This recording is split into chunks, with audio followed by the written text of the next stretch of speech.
Bonjour à tous, ravi de vous retrouver sur Public Sénat. Retour ce matin sur deux articles clés, deux articles phares du projet de loi renforçant les moyens de la lutte contre le terrorisme. Mercredi soir, les sénateurs ont adopté l'article 4 de ce projet de loi, article qui prévoit de faire basculer de la loi sur la presse de 1881 la provocation et l'apologie du terrorisme, faire basculer de cette loi sur la presse au code pénal. À noter, les sénateurs ont adopté ce texte dans la version de la commission qui préférait se concentrer sur l'apologie et la provocation au terrorisme sur Internet. L'article a été adopté dans cette version et cela contre l'avis du gouvernement. Tout de suite donc, retour à cette adoption. C'était mercredi soir au Sénat. Article 4. La parole est à Monsieur Philippe Bonnecarrère.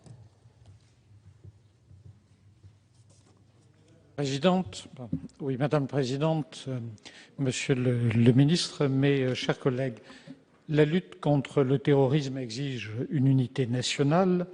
Vous avez, Monsieur le Ministre, évoqué cet après-midi un nouveau type de terrorisme que vous nous avez décrit comme un terrorisme dit de libre accès. Je suis peut-être un peu plus réservé que vous sur la question du nombre de ressortissants français concernés. Au regard de mon expérience d'élu local, j'aurais tendance à penser que le nombre est plus important. En même temps, je dois reconnaître que vous avez évoqué 80% de départements français concernés. Vous avez également évoqué une augmentation dite exponentielle, si je reprends bien vos termes. Cela montre une prise de conscience indiscutable des difficultés rencontrées par notre pays et je ne voudrais donc pas aller plus loin sur le débat arithmétique. Une seule question se pose, comment lutter au mieux contre le terrorisme? Et j'ai donc eu sur l'article 4 une approche strictement pratico-pratique en posant la question des éléments de preuve ou de ce que l'on pourrait appeler les éléments de recherche de renseignement aujourd'hui.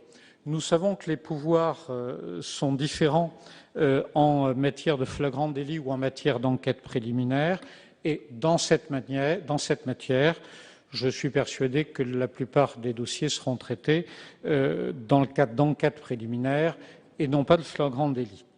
Je me suis donc posé la question des différents éléments de preuve. Un élément classique est celui des écoutes téléphoniques. Il n'y a pas de quantum de peine concernant les écoutes téléphoniques. Par contre, il y en a en matière de mandat de recherche et j'avais commis une erreur de mémoire. J'avais en tête que le mandat de recherche nécessitait que l'infraction soit susceptible d'une peine de 5 ans. Ce n'est pas exact. Le texte du gouvernement à l'article 421.2.5 nouveau est exact. Il suffit, du moins pour l'aspect provocation, qu'il y ait un quantum de 3 ans. Par contre, j'ai essayé de regarder un petit peu plus loin et deux éléments de preuve complémentaires me paraissent intéressants pour nos magistrats et pour nos enquêteurs. Le premier est celui qui concerne l'élément qui va être créé un petit peu plus tard dans la soirée, que j'appellerai les perquisitions dites informatiques, les moyens supplémentaires qui vont être donnés pour nos officiers de police judiciaire pour remonter les éléments informatiques. C'est dans le cadre du nouvel article 76.3 du Code de procédure pénale qui lui-même renvoie en 57.1 dans les conditions de l'article 76. Et là, il m'est apparu à l'évidence qu'un amendement de coordination était nécessaire puisque 3 ans ne permettaient pas de le mettre en œuvre. Et j'ai vu avec plaisir que la commission des lois en avait tenu compte en portant donc la peine à 5 ans. J'ajoute un dernier élément, c'est que cette question pouvait aussi se poser sur le dernier élément que j'avais relevé, qui est la perquisition sans assentiment express de l'article 76 du Code de procédure pénale, et lui n'est également possible que, et il me paraît alors là pour le coup extrêmement adapté au travail des enquêteurs, n'est ouvert que pour les infractions susceptibles d'une peine égale supérieure ou égale à 5 ans. Donc, pour toutes ces raisons, j'avais préparé un amendement tendant à modifier le quantum et le porter à 5 ans pour le premier alinéa. Il a déjà été retenu par la commission des lois et figure dans la version qui nous a été distribuée. Je vous en remercie et indiquer également que ces deux dispositions auxquelles je viens de faire référence, ou ces deux moyens de preuve supplémentaires qui sont donnés à nos enquêteurs par application tout simplement du quantum retenu, ne sont pas non plus liberticides, pour faire référence à un débat plus général durant cette soirée, puisque les deux sont soumis à autorisation préalable du juge des libertés. Merci de votre attention. Merci, Monsieur Bonnecarrère. Je suis saisie de 3 amendements de suppression de l'article 4. Amendement numéro 10, Madame Goulet. Oui, Madame la Présidente, Monsieur le Ministre, mes chers collègues, je vais retirer cet amendement au profit de l'amendement 74 du gouvernement, parce qu'en réalité, la version de la commission des lois qui finalement niait l'existence de la presse en ligne me posait problème, et je n'avais pas réussi à rédiger quelque chose de convenable pour revenir à la rédaction initiale émanant de l'Assemblée nationale, et donc j'avais par facilité rédigé un amendement de suppression. Mais comme le gouvernement a proposé un amendement 74 qui correspond beaucoup plus à ce que je pensais devoir être cet article, je retire mon amendement de suppression. Madame Goulet. Madame Benbassa. Amendement 43. C'est le même amendement que celui de Madame Goulet et de nos collègues Madame Assassi. Écoutez, je suis assez perplexe. Je l'ai dit déjà lors de la discussion générale. Cet amendement me fait peur à la presse Internet, et aujourd'hui encore il y a eu un article dans la presse où il faut trouver les moyens de les rassurer, sinon je retiendrai, je garderai l'amendement, étant donné que je tiens beaucoup à la liberté d'expression et à ce que le texte de 1881 soit appliqué aussi à la presse par Internet, comme c'était le cas jusqu'à maintenant. Si, Madame Assassi. Ah non, pardon, Madame Kluckermann.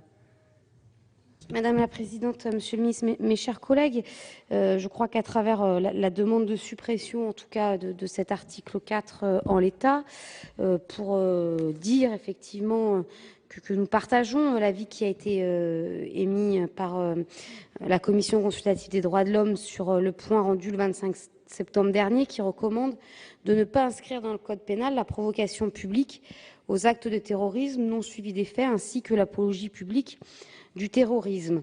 Ces deux incriminations qui relèvent du champ de la liberté d'expression doivent continuer à être régies par des dispositions spécifiques du droit de la presse. Donc même si, et nous l'avions souligné en commission, cette infraction a été limitée par notre commission au Sénat, notamment aux faits commis par Internet, et donc ne s'appliquerait plus aux mêmes infractions commises sur les supports de presse traditionnels. Nous nous interrogeons encore sur l'appréciation même du terme d'apologie du terrorisme, qui peut engendrer des dérives et un risque d'atteinte à la liberté d'expression, puisque l'emploi de ce terme apologie implique une condamnation des opinions que la loi sur la liberté d'expression pénalise par ailleurs. Donc, en l'état, nous maintenons notre amendement de suppression de cet article 4 avant l'examen des amendements de repli. Merci, Madame Kluckermann. L'avis de la Commission, Monsieur le rapporteur. Oui, Madame la Présidente, la Commission a souhaité qu'il y ait une incrimination spécifique, et surtout, on l'a limité, Monsieur le Ministre, ça sera l'objet de débat tout à l'heure, mais il nous paraît que les réseaux Internet, etc., très organisé, mérite qu'il y ait non seulement une incrimination, mais surtout qu'on puisse utiliser des règles de procédure différentes. Et c'est toute la chose qui nous sépare du gouvernement. Mais dire qu'il n'y a pas besoin d'une incrimination nouvelle, veuillez m'excuser, c'est quand même un petit peu paradoxal. Parce que tout le monde sait que ces réseaux djihadistes sont extrêmement organisés. Et donc, tous les amendements, je suis désolé de vous le dire, que tous les amendements de suppression, la Commission ne peut les accepter. Donc, c'est un avis défavorable. Merci, monsieur le rapporteur. Monsieur le ministre. Oui, Madame la Présidente, merci de me donner la parole sur ces amendements de suppression auxquels le gouvernement est défavorable. Et je voudrais profiter du débat sur ces amendements de suppression pour rappeler quelle est la position du gouvernement sur le sujet qui nous occupe à travers l'examen de cet article et qui est un sujet sensible, important, sur lequel il est absolument indispensable d'apporter tous les éclaircissements. Il est incontestable que l'article 4 du projet de loi du gouvernement procède à un basculement. Il s'agit de sortir les délits d'apologie publique du terrorisme et de provocation directe au terrorisme de la loi du 29 juillet 1881 sur la liberté de la presse et d'intégrer cela au code pénal. Ce choix a fait l'objet au sein du gouvernement, avant que le texte ne soit présenté, d'une réflexion préalable extrêmement approfondie. La mutation du phénomène terroriste n'est pas le fait du hasard. Elle est le fruit d'une stratégie délibérée des groupes fondamentalistes. La communication est à la fois l'arme et la composante première du terrorisme qui se différencie des autres formes de criminalité en ce qu'il recherche la publicité pour se légitimer et pour s'auto-alimenter. Il ne vise pas une victoire militaire hors d'atteinte, mais bien une victoire politique par l'écœurement, la lassitude, l'effroi d'une opinion publique terrorisée. La communication est donc un nouveau front sur lequel le combat ne se joue pas à armes égales. Nos services se trouvent parfois démunis face à un adversaire qui sait tirer parti des protections que confère la loi du 29 juillet 1881 sur la liberté de la presse, délai de prescription écourté, formalisme particulier des poursuites, impossibilité de recourir à des moyens spéciaux d'enquête qui sont ceux de l'antiterrorisme. L'alternative qui se présentait à nous était alors la suivante. Première option, permettre l'application des techniques spéciales d'enquête dans le cadre de la loi de 1881. Cette solution était très peu favorable, présentait un risque d'extension progressive à l'ensemble des délits de presse et de remise en cause de l'esprit de la loi.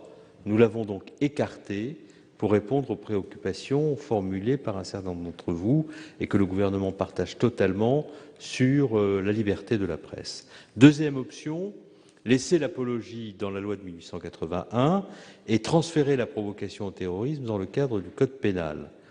Mais les deux délits sont très difficiles à distinguer l'un de l'autre. Nous risquions de nous heurter à la difficulté de la double incrimination avec des régimes procéduraux différents, de sorte que cette solution s'est révélée, pour les raisons que je viens d'indiquer, très difficilement praticable pour les enquêteurs et magistrats, avec le risque de voir des procédures annulées pour irrégularité. Par conséquent, la seule solution cohérente et efficace qui garantissait la sécurité juridique des procédures était de faire basculer l'apologie et la provocation au terrorisme dans le code pénal. Je tiens à dire que ceci rejoint les conclusions de la Commission nationale consultative des droits de l'homme, à laquelle il a été fait beaucoup référence depuis le début de nos débats, dans un avis antérieur du 20 décembre 2012 à propos du projet de loi relatif à la sécurité et à la lutte contre le terrorisme. Vous proposez, messieurs les rapporteurs, de distinguer l'apologie et la provocation par Internet, qui relèverait du code pénal, des autres formes d'apologie et de provocation, qui, elles, relèveraient de la loi de 1881. Il vous semble en effet que l'apologie et la provocation, sans l'usage d'Internet, ne revêtent pas une complexité justifiant le recours aux techniques spéciales d'enquête, dont l'usage, pensez-vous, serait disproportionné. Nous ne sommes pas en accord avec vous sur ce point, je ne le suis pas. parce que d'abord, ce n'est pas ce que nous dit la jurisprudence du Conseil constitutionnel. Dans sa décision du 2 mars 2004, le Conseil a validé le principe des techniques spéciales d'enquête dès lors qu'elles sont applicables des infractions en cas d'atteinte à la sécurité, à la dignité ou à la vie des personnes, ou d'une gravité d'une particulière complexité. Cette jurisprudence a été confirmée par la décision du 4 décembre 2003 sur la loi relative à la lutte contre la fraude fiscale. Je rappelle que le Conseil a encore maintenu cette jurisprudence dans une décision très récente du 9 octobre 2014. Or, nous sommes convaincus que la provocation à des actes de terrorisme et de l'apologie de ces mêmes actes constituent précisément des atteintes à la sécurité, à la dignité ou à la vie des personnes, sauf à considérer que le spectacle de la décapitation d'un certain nombre de journalistes ne porte pas atteinte à la dignité, sauf à considérer que le prêche glorifiant ces actes de la part d'un imam autoproclamé ne porte pas atteinte à notre sécurité, je ne vois pas comment accéder à ce raisonnement. On ne peut donc pas valablement contester que ces infractions puissent se voir appliquer le régime de la criminalité organisée et par conséquent les techniques spéciales d'enquête. Le fondement de la distinction opérée par nos rapporteurs, qui, sur ce sujet, comme sur tout le reste d'ailleurs, ont fait un travail extrêmement intéressant, qui a d'ailleurs contribué à nourrir notre propre réflexion et mon propre cheminement. L'utilisation d'Internet n'est pas justifiée en droit, car l'atteinte à la sécurité, à la dignité ou à la vie des personnes n'est pas moindre sans l'usage d'Internet. Ce raisonnement a d'ailleurs été validé, je le rappelle, par 2 fois par le Conseil d'État. Une première fois lors de l'examen du projet de loi Mercier, une deuxième fois lors de l'examen du présent projet de loi. J'observe d'ailleurs que des personnes de qualité, comme monsieur le rapporteur Hyest, ont souscrit à notre raisonnement en signant il y a 2 ans un amendement visant précisément à sortir l'apologie et la provocation de la loi de 1881. L'argument de l'absence de proportionnalité n'est pas ici, selon nous, un argument opérant.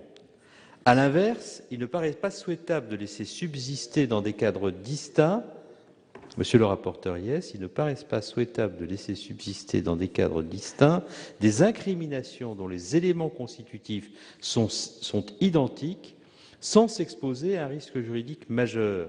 Les agissements des auteurs de ces faits faisant souvent peu de cas de ces frontières théoriques. Comment, au stade de l'enquête et des poursuites, opérer la distinction et choisir le cadre procédural adapté?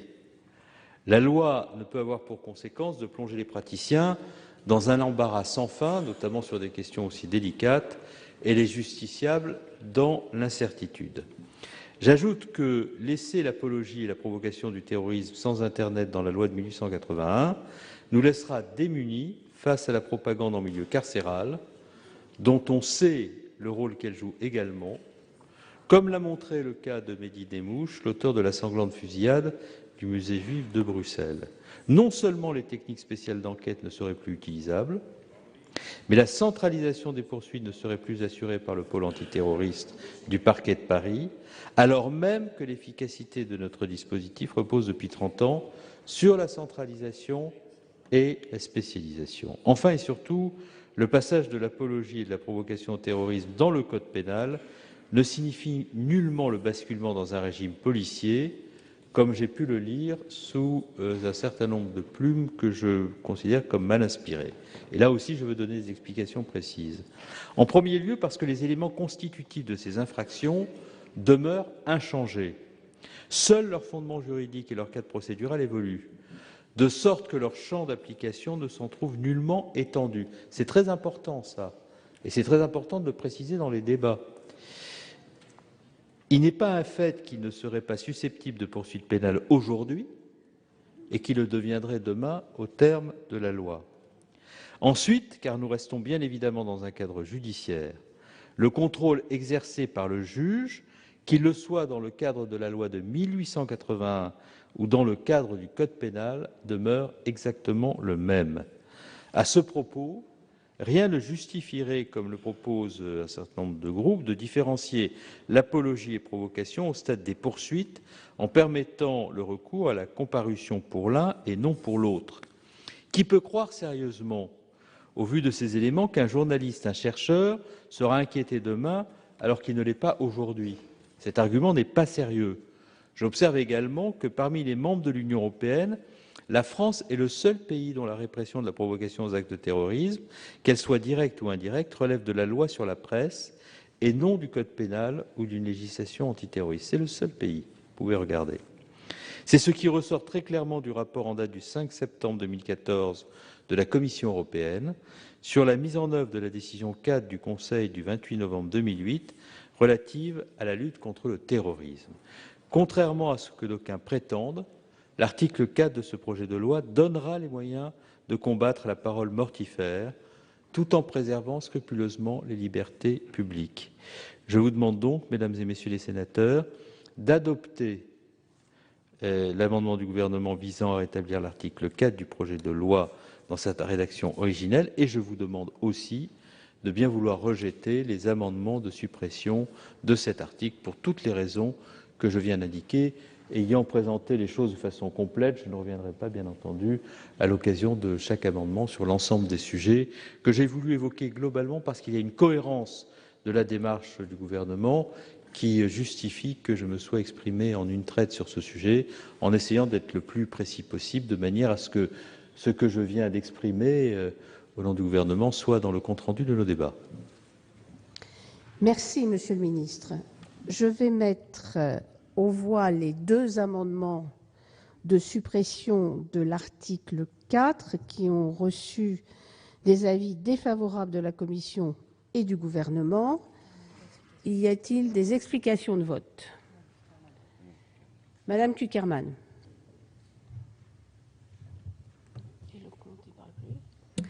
Oui, je vous remercie. Je ne veux pas prolonger les débats. Je pense qu'effectivement, les avis se sont exprimés. Mais tout de même, Monsieur le ministre, j'entends la façon dont vous définissez ici même l'apologie, cette notion d'apologie publique du terrorisme.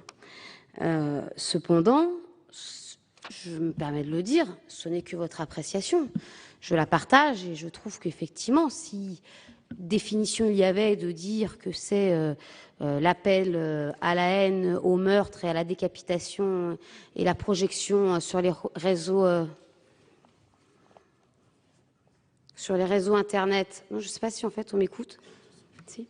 Sur les réseaux Internet des actes qui ont été commis, aussi odieux soient-ils, cela, je crois, peut déjà être puni et sanctionné par différents articles de notre code.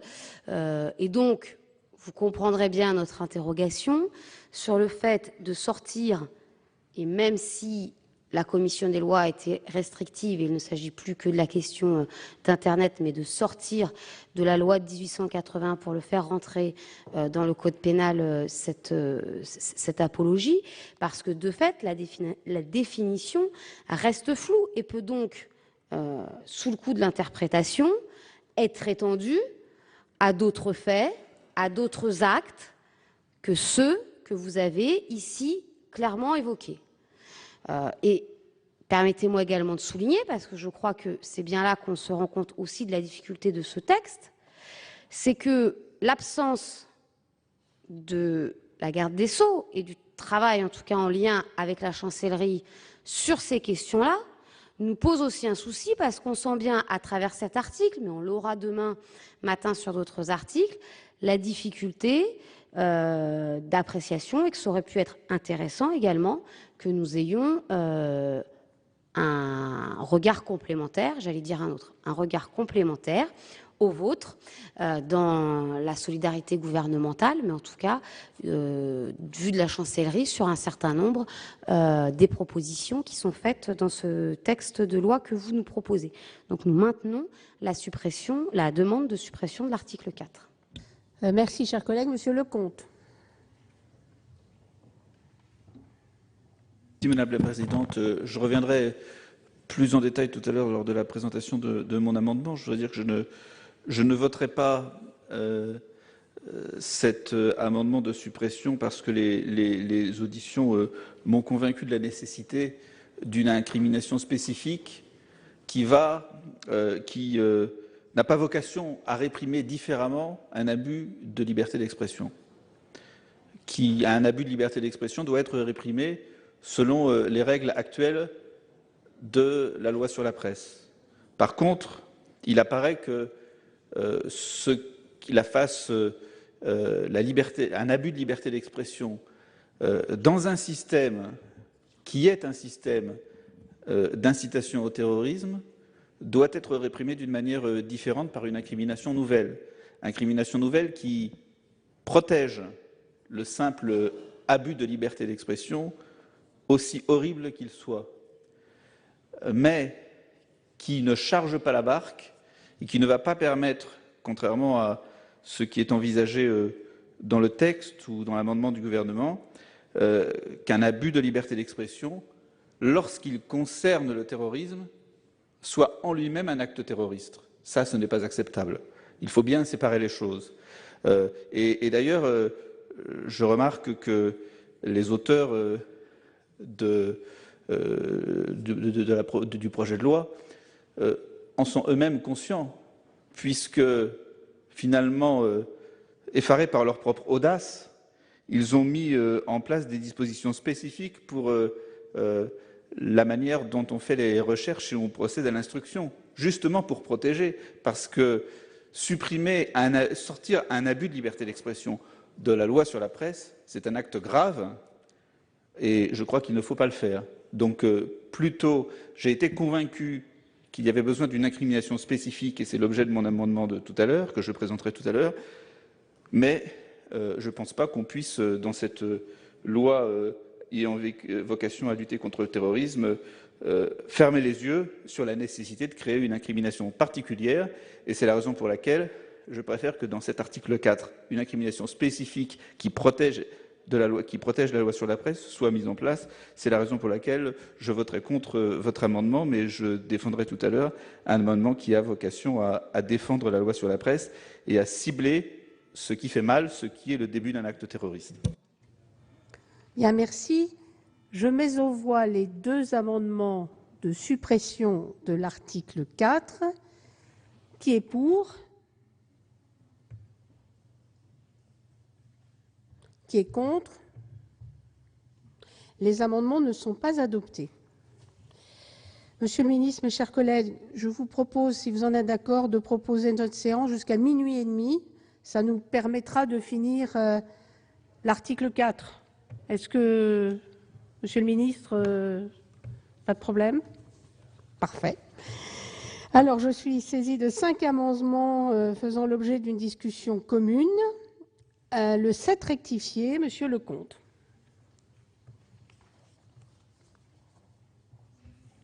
Présidente, monsieur le ministre, mes chers collègues. Voilà, donc comme je l'indiquais tout à l'heure, il me semble que tous les abus de liberté d'expression, quels qu'ils soient, aussi horribles qu'ils soient, doivent être sanctionnés selon les dispositions qui sont actuellement en vigueur. Par contre, l'expérience montre qu'un certain nombre d'abus de liberté d'expression ne sont pas que des abus de liberté d'expression, mais des tentatives d'organisation, d'administration de réseaux terroristes. Et pour cela, comme d'ailleurs le ministre l'a indiqué dans sa réponse tout à l'heure, il est nécessaire de trouver une nouvelle disposition. C'est la raison pour laquelle je propose, avec les co-signataires de cet amendement, un amendement du Code pénal, un article nouveau du Code pénal qui précise que le fait d'organiser, d'administrer, de diriger, d'héberger, d'éditer ou de financer un média de presse écrite, audiovisuelle ou de communication au public en ligne ayant pour activité essentielle la provocation à la commission d'actes terroristes ou l'apologie du terrorisme est puni de 7 ans d'emprisonnement et de 100 000 € d'amende. Ceci pour aller au-delà de la simple presse en ligne, parce que ce type de choses peut se passer d'une autre manière, mais de cette manière comme je l'indiquais tout à l'heure, nous sanctuarisons ce qui relève du simple abus de liberté d'expression. Par contre, tout ce qui cela crée un délit spécifique dans le code pénal qui ne relève plus d'un simple abus de liberté d'expression, mais dont l'élément matériel serait constitué par le fait d'organiser, d'administrer, de diriger, d'héberger, d'éditer ou de financer un média ayant pour activité essentielle la provocation à la commission d'actes terroristes ou à l'apologie du terrorisme. De cette manière, nous protégeons en particulier la presse en ligne. Sont ainsi visées par cette nouvelle infraction les personnes responsables de la création ou de la gestion dudit média, qu'il s'agisse de presse écrite, audiovisuelle ou de sites ou forums Internet. La mention de l'activité essentielle permet d'exclure la responsabilité des hébergeurs ou gestionnaires de sites, forums ou réseaux sociaux sur lesquels des usagers publieraient des commentaires ou articles provoquant au terrorisme ou faisant son apologie, ce qui relèverait là pour le coup de la loi sur la presse. Cet amendement a aussi pour effet de ne pas surcharger de dossiers qui ne relèveraient pas en réalité de délits terroristes le pôle antiterroriste du TGI de Paris, afin qu'il puisse se concentrer sur les cas et les activités de ceux qui menacent directement la sécurité des Français. Enfin, la création de ce délit spécifique permet surtout, et c'est important, de ne pas sortir de la loi sur la presse les seules catégories d'abus à la liberté d'expression qu'en matière de terrorisme, comme je l'indiquais dans la discussion générale, peuvent se faire, car la frontière entre terrorisme et résistance, dans un certain nombre de cas, peut être délicate. Pas dans le cas qui nous intéresse aujourd'hui dans l'actualité, mais je crois que si nous légiférons, c'est pour plus longtemps, et par conséquent, il me semble important de sanctuariser cette loi, et en visant spécifiquement ce qui n'est pas un abus de liberté d'expression, mais ce qui constitue la volonté d'organiser un réseau, de structurer un réseau, d'échanger des informations, il me semble qu'on protège totalement la loi sur la presse, tout en donnant aux pôles antiterroristes les moyens de travailler et en l'empêchant d'être surchargé par des choses qui ne le regardent pas, parce qu'il doit s'occuper de la sécurité et non pas des abus de la liberté d'expression. Merci. Madame Benbassa, vous avez deux amendements, 42 et 44. Je vous propose de les présenter. Merci Madame la Présidente. Je présente donc le 42. La loi du 21 décembre 2012 relative à la sécurité et à la lutte contre le terrorisme avait créé à l'article 421-2-4 un nouveau délit qui est à cheval entre l'article 421-2-1 du Code pénal qui permet d'appréhender les actes commis dans le but de recruter des personnes pour participer à des actes terroristes et le délit de provocation non publique au terrorisme prévu par le présent article. Le délit prévu à l'article 421-2-4 ne recouvre donc aucune situation nouvelle. Dès lors, afin d'éviter toute confusion inutile, il semble nécessaire de l'abroger. Sa création avait d'ailleurs été contestée lors de l'étude du texte en 2012 par la Commission des lois de l'Assemblée nationale qui avait supprimé cette création du Sénat avant que l'article ne soit rétabli en commission mixte paritaire. Quant au 44,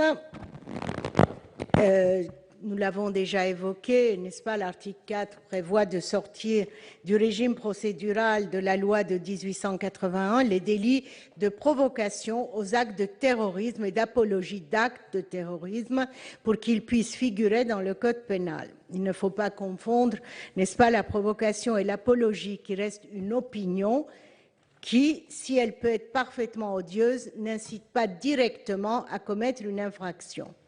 L'article 4 prévoit d'ailleurs d'incriminer spécifiquement la provocation non publique, contrairement à l'apologie non publique. Il importe donc que la loi de 1881, qui protège la liberté d'expression, soit préservée pour tout ce qui relève des délits d'apologie et non de provocation au crime.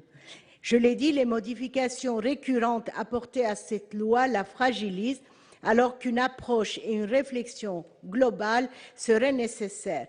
Une distanciation entre l'apologie du terrorisme et d'autres délits d'apologie, comme crimes contre l'humanité, Shoah, ne se justifient pas.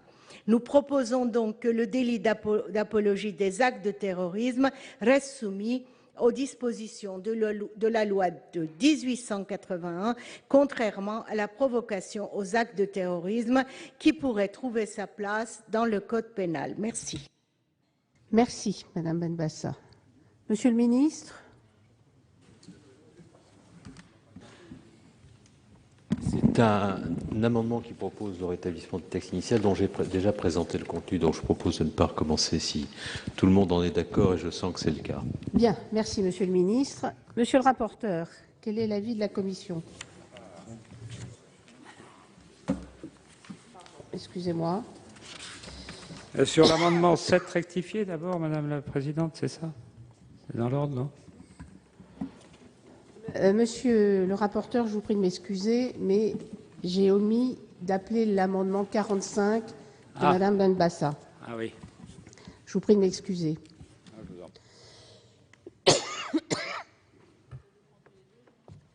Oui. Cet amendement vise à préciser que la comparution immédiate sera bien exclue en cas d'apologie d'actes de terrorisme afin d'éviter que ne soit jugé en comparution immédiate un éditeur de presse ou un propos politique, si odieux soit-il. Je vous prie de m'excuser, monsieur le rapporteur, c'est à vous. Ne vous inquiétez pas, Madame la Présidente, j'essaie de suivre. J'ai une petite habitude. Comme ça. Bon. Alors, pour l'amendement de notre collègue Lecomte et plusieurs de ses collègues, le présent amendement propose une autre définition que celle que nous avons retenue de l'infraction d'apologie et de provocation au terrorisme, même si votre intention est similaire. Éviter un transfert intégral de l'apologie et de la provocation au terrorisme dans le code pénal. Si sa visée est légitime, elle ne comporte toutefois pas des termes assez clairement définis pour pouvoir être utilisable par les juridictions. Il existe en effet un continuum entre la simple participation à une expression apologétique sur Internet et le fait d'animer un forum faisant partie d'une organisation terroriste. Il serait impossible, très difficile pour les juges, de déterminer à partir de quel degré d'implication l'incrimination proposée est applicable. Donc, monsieur, nos chers collègues, la Commission a donné un avis défavorable à votre amendement. Alors, Madame Benbassa, sur le 42, le présent article, l'article 424.2.4 prévoit le présent article prévoit l'abrogation de l'article 421.2.4 du Code pénal qui incrimine le recrutement terroriste. Or, contrairement à ce que vous avancez, Madame, ma chère collègue, cette incrimination n'est pas rendue caduque par l'incrimination de l'apologie de la provocation au terrorisme.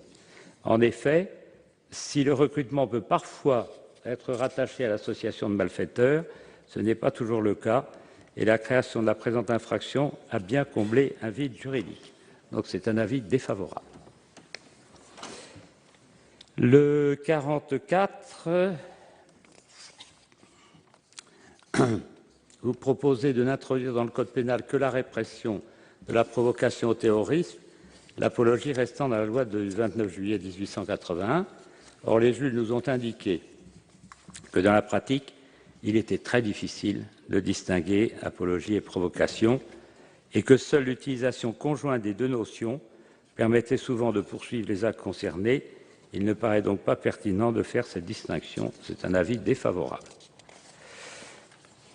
L'amendement du gouvernement, Monsieur le ministre, merci de toutes les longues explications que vous nous avez données sur le retour, non pas au texte de l'Assemblée d'ailleurs.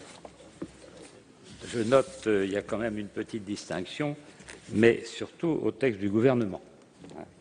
Parce qu'il y a quand même un petit problème dans le texte de l'Assemblée. On ne sait pas très bien quelle procédure on va utiliser, l'apologie privée, en plus qu'on a intégré, c'était quand même des choses un petit peu bizarres.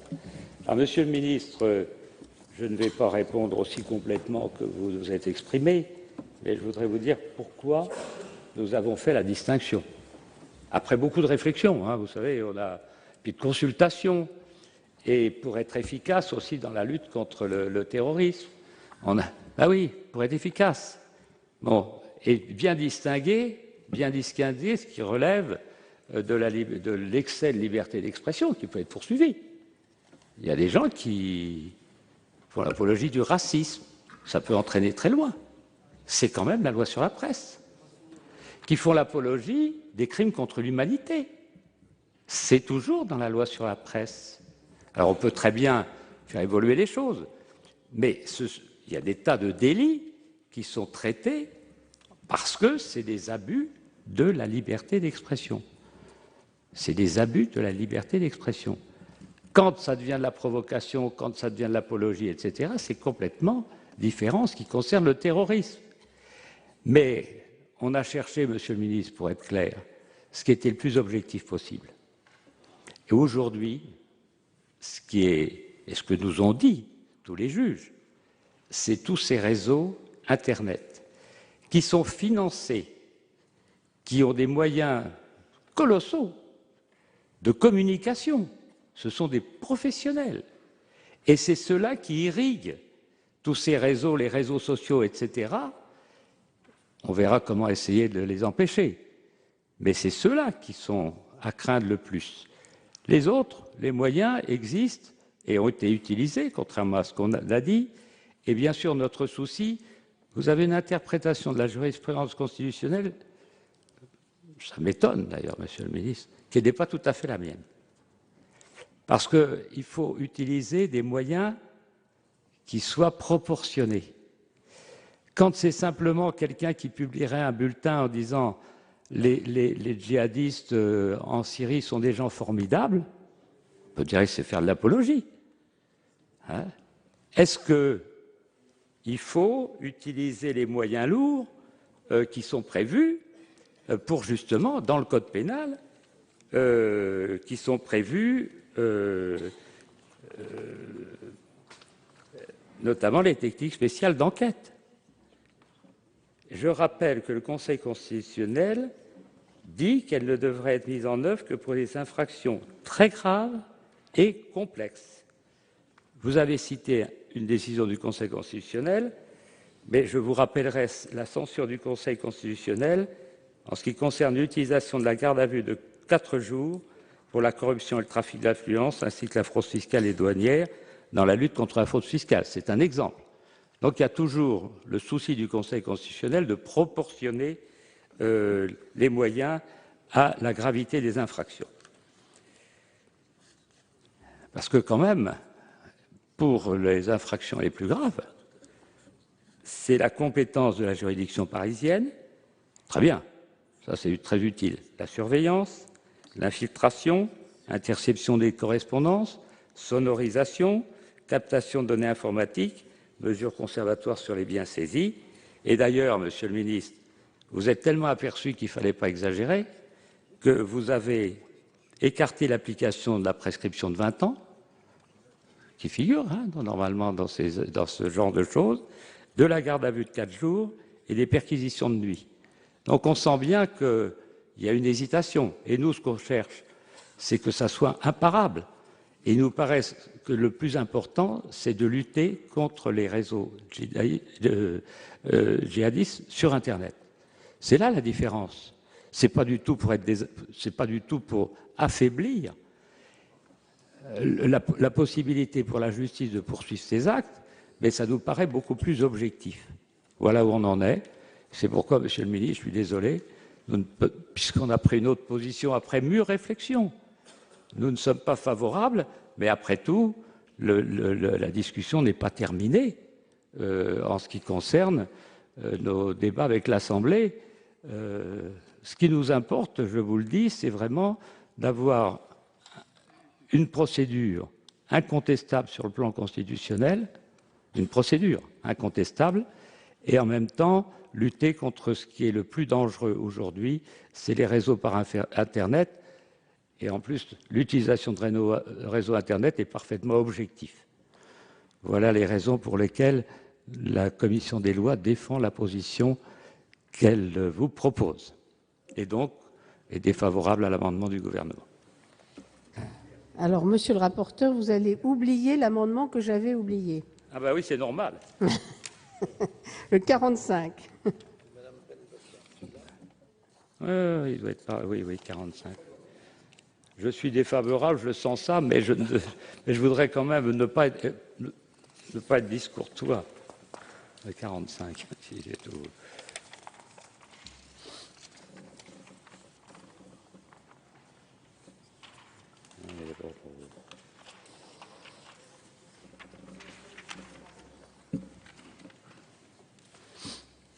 Ah oui, oui.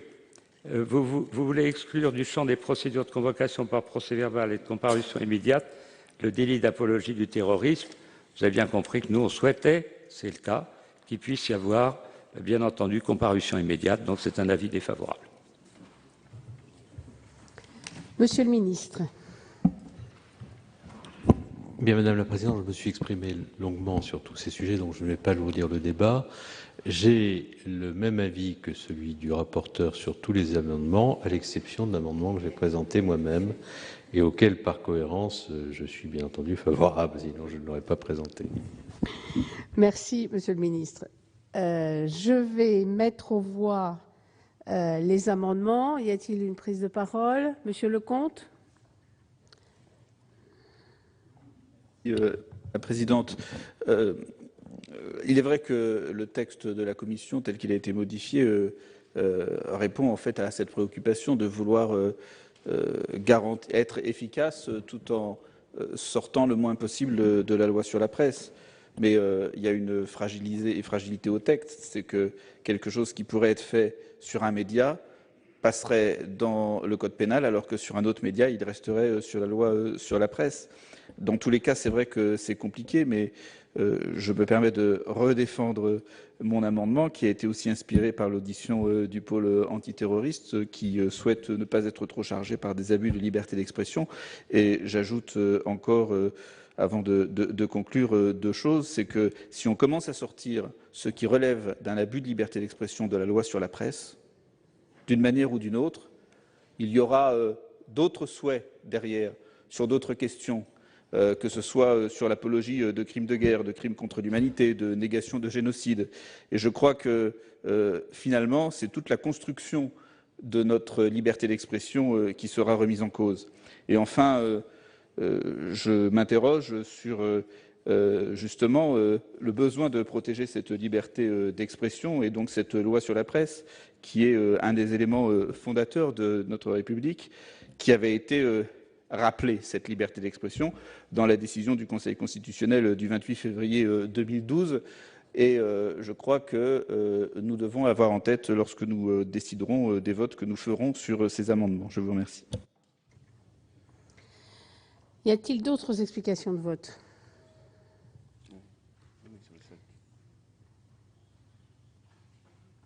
Alors, je mets aux voix l'amendement numéro 7 rectifié avec avis défavorable de la Commission et du Gouvernement.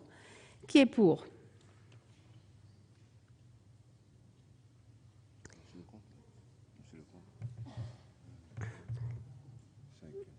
Qui est contre?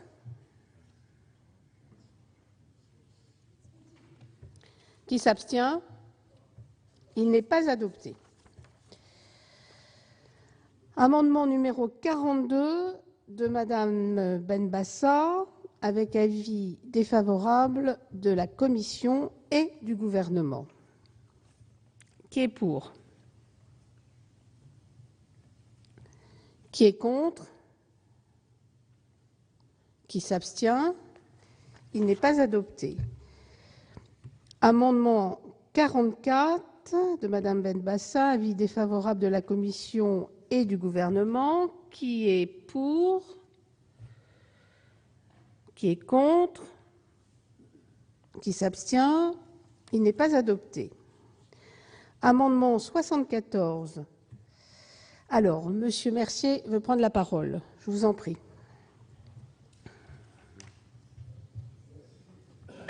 Ben oui, eh bien, je ferai aussi vite que je peux, Monsieur le Président. Bon, oui, merci Madame la Présidente de me donner la parole sur ce point. qui est un point très important pour l'efficacité de la lutte contre le terrorisme. Alors, je voudrais d'abord rappeler quel est l'enjeu. Il ne s'agit pas de définir des incriminations, parce que l'incrimination soit dans la loi de 1881 ou dans le code pénal, seul le législateur est compétent pour définir l'incrimination s'agissant d'une incrimination pénale. C'est donc pas là qui est l'enjeu et la discussion. C'est uniquement sur le chapitre 5, paragraphe 2 de la loi de 1881 et sur l'article relatif à la procédure. Cette loi, comme le rappelait le rapporteur Lisbonne, est une loi d'affranchissement et de liberté. Et c'est une loi de réaction après la politique menée sous le Second Empire. Toujours un texte vient en réaction à une situation. Il est très rare que le texte vienne comme ça par l'opération d'une réflexion du Saint-Esprit suivant ce à quoi on croit.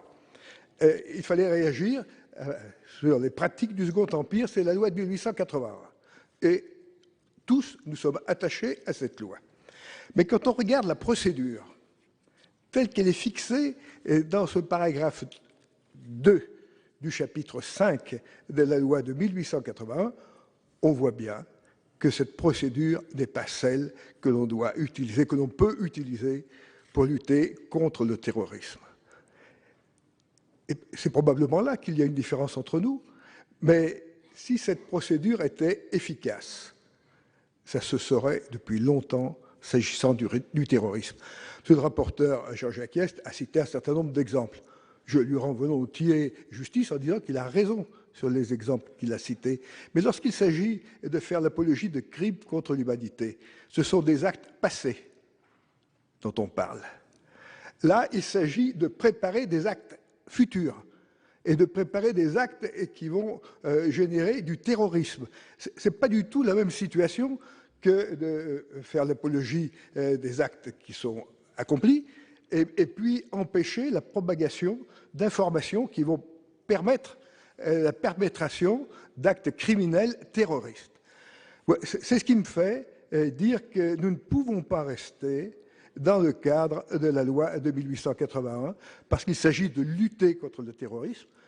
Il faut bien sûr que le législateur soit extrêmement strict sur la définition des incriminations et l'article 5 va y concourir évidemment parce que c'est un article qui est extrêmement précis et qui est très bien tel qu'il ressort des travaux de la commission des lois. Moi j'y adhère complètement parce qu'il est précis, parce qu'il délimite le champ d'action que pourra utiliser le pouvoir exécutif pour lutter contre le terrorisme, mais rester à la citation directe et à la liberté donnée au ministère public pour lancer seul, sans aucun secours de la procédure antiterroriste, une action contre l'apologie du terrorisme, je crois que c'est peut-être faire preuve de trop d'angélisme.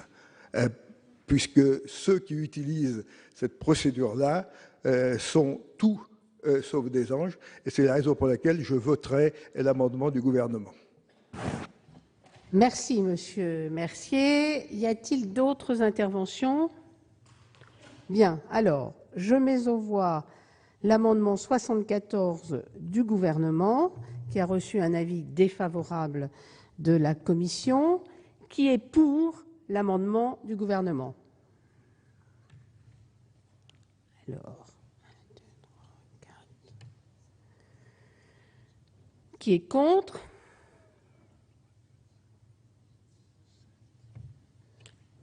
Qui s'abstient? Il n'est pas adopté. Amendement 45 de Madame Benbassa, avec avis défavorable de la commission et du gouvernement. Pas de prise de parole. Qui est pour? Qui est contre? Qui s'abstient? Il n'est pas adopté. Je vais mettre aux voix l'article 4. Madame Goulet, vous voulez prendre la parole? Je vous en prie. 15 secondes, Madame le Président, Monsieur le Ministre, mes chers collègues. Comme l'amendement 74 du gouvernement n'a pas été adopté, je ne peux pas voter l'article dans sa rédaction émanant de la Commission des lois parce que, à mon sens, elle nie les droits de la presse en ligne. Pour ces raisons, je ne voterai pas cet article. Je vous remercie. D'autres explications de vote? Donc, je mets aux voix l'article 4. Qui est pour? Pour l'article 4. J'attire votre attention, s'il vous plaît. Qui est pour l'article 4?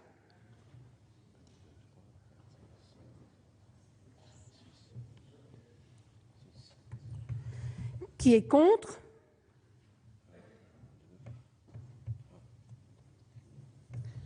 Abstention? Il est adopté.